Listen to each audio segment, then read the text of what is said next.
Hello, I'm here to answer the question about using scholarly literature in our professional practice as teachers.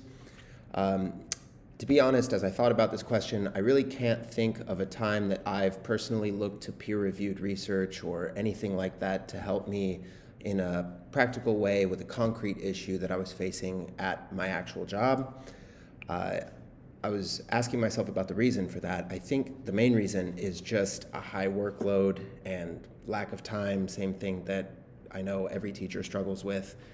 We're kept very busy every day. The easiest thing for me to do is to fall back on using systems and methods that are already used at the school, that already have approval and acceptance from admin. And those systems are often used for a reason.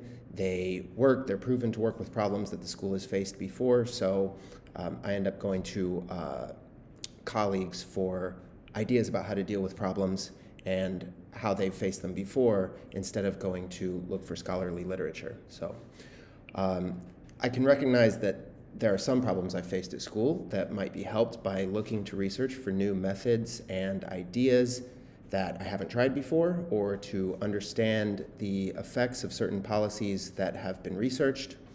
But in practice, when I've faced an issue like that, I have dealt with it by discussing with my colleagues. Some of them are highly qualified educators, some of them have PhDs, have published their own research, so they've been very, very helpful. But so far, I can't really think of any time that I've taken that extra step and looked for any relevant research on my own. But I was thinking about a specific situation where I could possibly look to research for a solution, and something that comes to mind is to learn more about a problem that I've been facing with differentiation.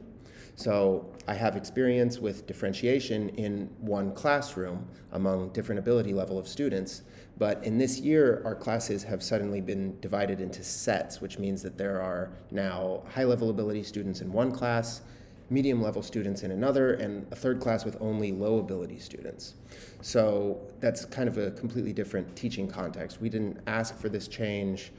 To be honest, we didn't want it, but we have to do it anyway. So the issue is that students are all required to do the same homework and have the same exams at the end of each unit.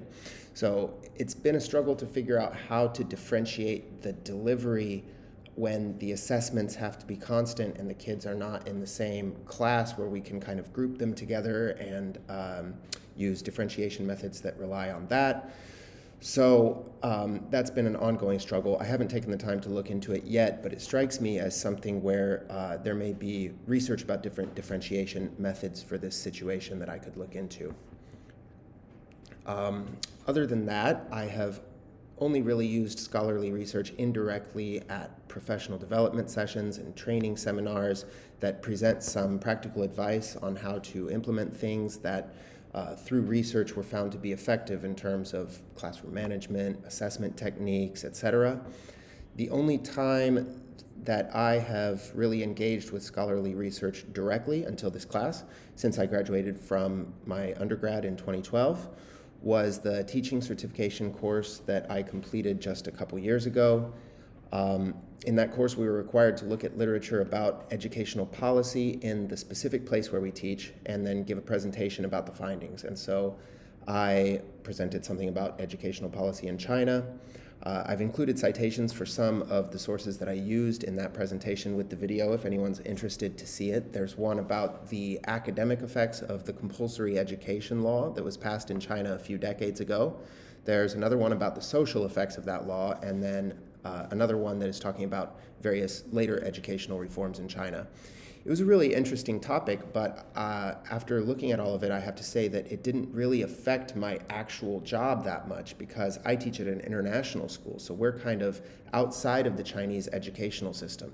We use a different curriculum, we have different standards, and so besides the compulsory education law, which obviously means that all of the students have to be there, none of those education reforms really have a direct effect on the school where I work.